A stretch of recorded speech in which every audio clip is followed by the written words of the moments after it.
It's the year 2026, and Conor McGregor just got booked against Max Holloway. I can't believe I'm saying that. It's the year 2026, and I'm looking forward to a Conor McGregor fight. This is, I don't know. I don't even know how to describe this. I was not expecting Conor to ever come back. I thought he was gone, washed, retired, and he is washed. To make no mistake about that. He is washed. He is a recovering drug addict. He is cycled off of steroids. His testosterone is probably the same as a woman now, but that doesn't matter. Conor McGregor is back in the UFC against Max Holloway.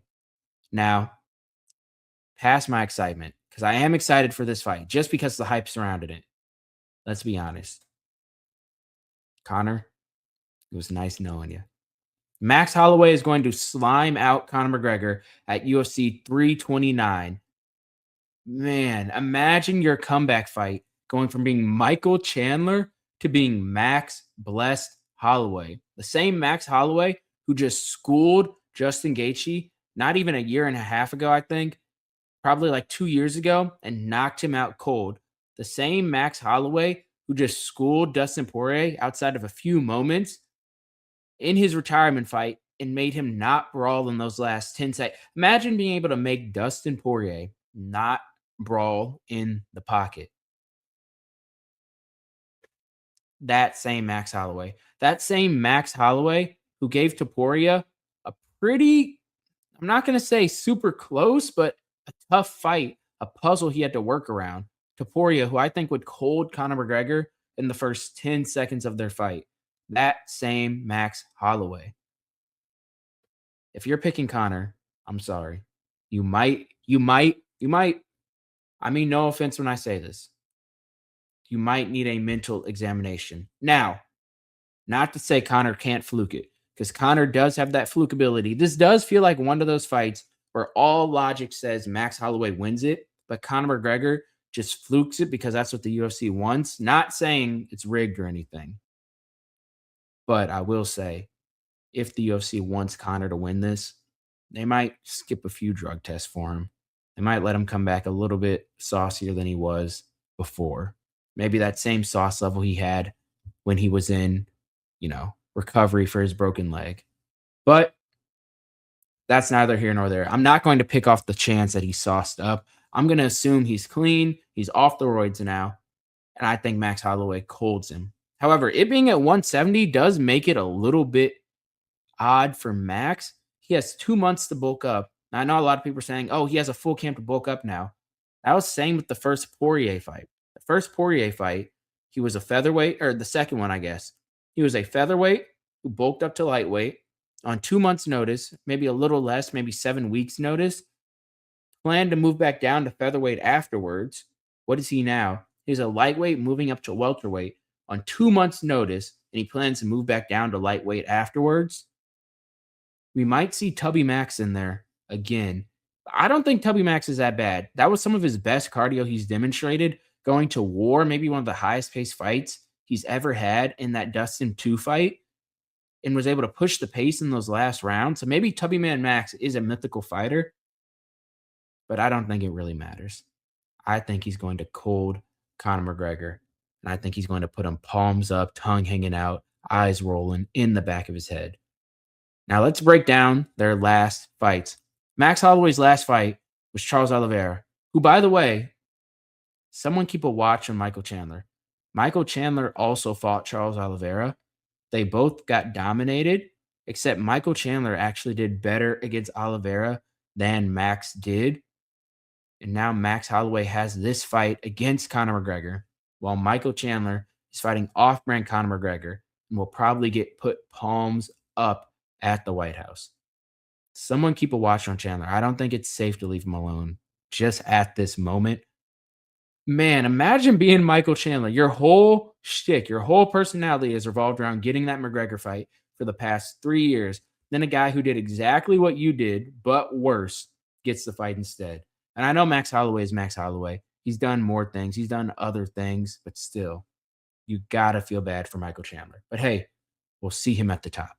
Anyway, focusing on this fight, Conor McGregor. Why am I really seriously breaking this down? This is What? How long has Conor McGregor been out of the game? 5 years, 6 years, just about? Probably like 5.5 years. Conor McGregor's been out the game for that long, and his last fight was him getting schooled. I don't care what people are saying. He was getting schooled by Dustin Poirier in that fight before he broke his leg. Dustin Poirier rocked him on the feet multiple times. Conor McGregor shot a panic takedown. Conor McGregor shot a panic takedown, got mauled on the ground by Dustin Poirier, and then broke his leg and has now been out of the game for 5 years. I know a lot of people are going to say, you know, man, Conor McGregor's timing, he always has a chance. He's always a dog in a fight. Who would, this is not the same McGregor we remember. Timing and precision is what make. I don't think Conor was like Ilya. Ilya has great timing, great precision, but he also has that crazy one punch KO power. Conor has never knocked out anyone out cold who wasn't a blown up bantamweight. Jose Aldo, is that Jose Aldo his only out cold KO in the UFC? I think it is. All his other KOs are like TKOs, ground and pound needed. Ilya Topuria is knocking people out cold. That's that type of power. Conor, his power is timing and precision.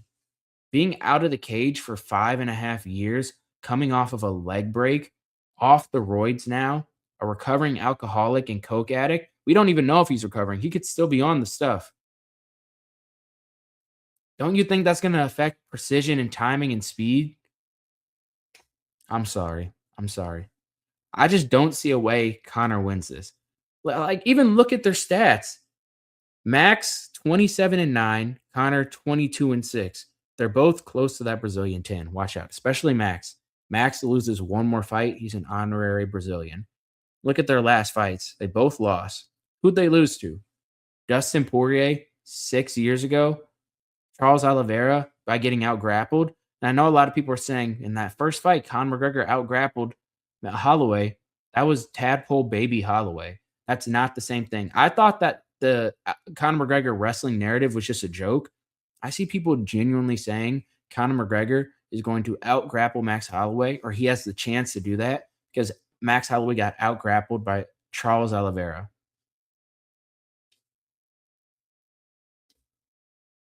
Hungry man Conor McGregor in his prime against baby man Max Holloway out grappled him. What correlation does that have now? Wasn't that Max's like third fight in the UFC or something? Conor McGregor's been out the cage. And even when he's been out the cage, he's mostly been doing everything we see him doing is working on his striking, throwing big hooks on the pads. And even that charity boxing event he did, we have not seen him doing a lot of grappling, putting out a lot of grappling training. I bet you Max Holloway could out grapple Conor McGregor in this upcoming fight. I really do think that. I'm sorry. I'm sorry. The Conor McGregor wrestling narrative is fake. You know who does have good wrestling though? Who was able to outgrapple Max Holloway? We did. Not everyone's built like us. Not everyone's built like us. Conor McGregor certainly isn't. Max Holloway's also taller. I think Conor has a longer reach. Yeah, Conor has a longer reach. Max has a longer leg reach. Yeah, none of that really matters. I don't know. I don't know. But this could be hype. Either way, no matter who wins, I think this is going to be hype. Conor wins. We have Conor back. You can get Conor versus Ilya. It's at welterweight. I'm sure they use the excuse to do Conor versus Islam or something like that. There's a lot of potential if Conor wins. I'm not really going to think about that right now because I don't think Conor's going to win. But imagine Max wins. Imagine Max styles on Conor McGregor, breaks him in those later rounds, yelling, count it up in those later rounds, emoting on Conor McGregor in the later rounds. Cinema. I know Max just lost to Charles. All of that's going to be forgotten if Max Holloway styles on Conor, emotes on him, puts him out cold, or even just TKOs him, makes Conor quit. And Conor showed he has that quit in him. And I think Max could bring that back out. But imagine he does that to Conor. Max Holloway is a star again. He's still a star, but he's like post UFC 300 type of star, Max Holloway. If he does that to Conor McGregor and he's back on track, we have big fights from Max again. That Ilya rematch looks a lot more interesting, even though this changes nothing. Him beating Conor doesn't change a thing, but in the eyes of the people, that changes a lot. Man, I'm actually excited for this fight. I can't wait to see a classic Max Holloway styling on TKO. All his recent fights he's had. Look at the Charles fight, the Dustin fight, the Ilya fight. Those were hard matchups. He couldn't have his usual styling performance. I think he's going to cater Conor McGregor, but I think maybe he's going to finish him this time because Max does have more pop now. So give me Max Holloway by like a fourth round TKO, I think. Then we have Paddy Pimblett, Benoit Saint Denis.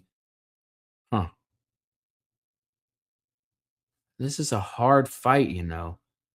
These are two of the best guys in the division, in my opinion. I think Paddy Pimblett, future champion. I think he beats Gaethje in a rematch. I think that first fight was a fluke. Benoit Saint Denis, again, fluked against Dustin Poirier. I think he wins that rematch, prime for prime. I think he beats everyone in the division except maybe Ilya. But again, Benoit has great head kicks. Ilya is kind of a shorter guy, vulnerable to head. I'm joking. I'm joking. This is what the lightweight division is now. Paddy Pimblett, Benoit Saint Denis, two of the best prospects in the lightweight division, two sloppy boppy strikers with decent grappling. I think Paddy's grappling once it gets to the ground is better. Can I confidently say that though? Who has he effectively outgrappled?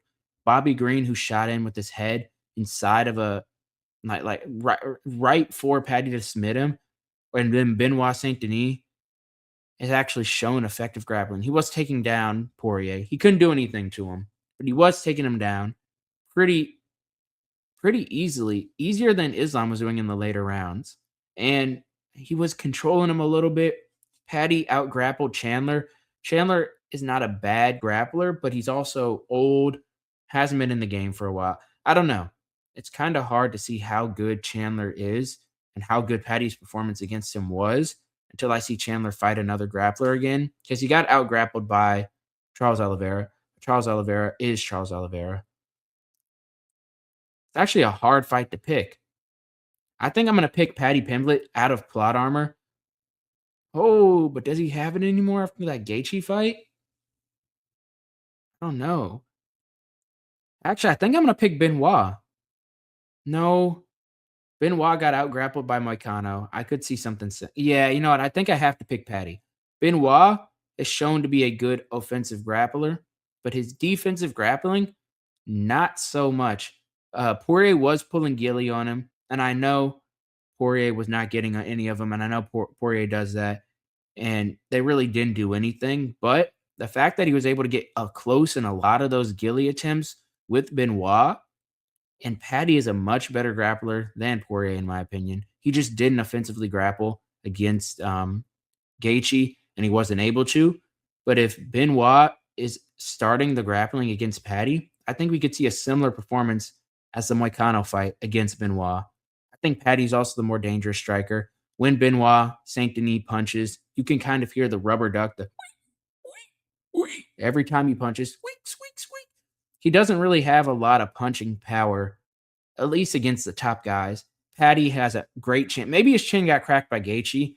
The only way I really see Paddy losing this, now that I think about it, is if his chin got cracked by Gaethje. But if it didn't, and he still has his chin, Benoit, who doesn't really have crazy power in the hands, I don't see how he beats Paddy. I think Paddy's a better grappler. Benoit can maybe take him down, but even on the ground, I think Paddy will be putting Benoit in more danger than Benoit is able to put him into. Yeah, I think give me Paddy for this fight. I think he's just overall a more dangerous fighter. And I know it's Paddy Pimblett, but still. I mean, have Corey Sandhagen, Mario Bautista. Give me Corey Sandhagen. I know Mario Bautista just beat Vinicius Oliveira. Vinicius Oliveira might be the worst grappler, just worst fighter in the bantamweight division, formerly in the bantamweight division, especially that version. That was an injured weight drain. Vinicius Oliveira. I'm sorry. I don't rate that win that highly. I know he styled on him, and that's the part I rate highly from that. But I just don't see Vinicius Oliveira being a good fighter. Corey Sandhagen is a great fighter. And his first fight, I know it doesn't really have any application to this fight. It was so long ago, but he styled on Mario Batista. he's still shown to be a good fighter. He brought Merab to a very close fight, which I think could have been a draw. I was rooting for Merab in that fight, and when they were reading the scorecards, I was kinda thinking, like, I wanna see who they give this to. Merab, I think, had a 10-8 round, and he won another round clearly, but every other round was close or it was for Sandhagen. Now, I see Merab winning. That's a fair scorecard, but it could have been a draw too, in my opinion. I don't think Bautista is capable of that against Merab. I think Sandhagen's a better striker. I think he's a better, at least a defensive enough grappler to not get out grappled by Bautista. I think he's a better offensive grappler than Bautista is anyway. So yeah, give me Corey Sandhagen. Brandon Royval, Loner Kavanaugh. This could be one of those vintage Royval performances, especially because Kavanaugh does gas after 1.5 rounds usually. And I know he didn't against Moreno, but Moreno threw like 10 real shots in that fight. Kavanaugh was able to control the pace. Moreno's kind of very washed now. I think if Royval comes out there and pushes a pace against Kavanaugh, I could see a late round TKO by Royval. But for right now, after that Cap fight, I don't know. Cap doesn't really put people out cold like that, especially with his hands. 1-2 eye poke against Asu Amabayev. Bruno Silva, he TKO'd after a nut shot. And again, that TKO was like, it wasn't like an out cold TKO. He just kind of like sat down on the fence. Yeah, I don't know. I just don't think Roy Val's chin is there anymore. So give me Loner Kavanaugh, but don't be surprised if you see a classic Roy Val styling. We're skipping that fight. I don't care about Gable Stevenson versus a can. I thought they were going to give him a good heavyweight, like maybe a lower ranked heavyweight, like a I don't even know. I don't even know who thought they were going to give him. I just thought they were going to give him someone who wasn't an absolute bottom feeder can, but they did, so I'm not even going to cover that fight. Robert Whitaker, Nikita Krylov. Whitaker should win this pretty easily. I see him styling on Krylov. Krylov isn't that good. And I know Robert Whitaker's on a losing streak, but Krylov was just on a losing streak before his last fight as well. All of them by brutal coldings. And I don't know. I just don't see Krylov as being that good. Lighter man skill, Robert Whitaker. Give me Robert Whitaker. I got Adrian Yanez for this fight. I don't think Cody Garbrandt is very good. Lost his last fight, in my opinion, even with 2 points deducted from his opponent. I forget the guy's name. And I still thought Cody Garbrandt lost. Yeah, give me Adrian Yanez. He won his last fight, in my opinion, and he looked pretty good against Ricky Simone. Yeah, give me Adrian Yanez. Not going to break this one down too much. Wang Kong, give me Wang Kong. Rest of this card is pretty good. Don't feel like breaking it down fully. I'll break it down fully when the card is closer, but yeah, Conor McGregor's back. That's a decent main event just because of the hype it'll bring. And I think Max Holloway will get a good styling performance over 5 rounds, 4.5 rounds. But I don't know. Maybe Conor McGregor comes back. Maybe that UFC plot armor will pay off. Let me know what you guys think in the comments below. I'll see you guys later. Remember to like and subscribe. Peace.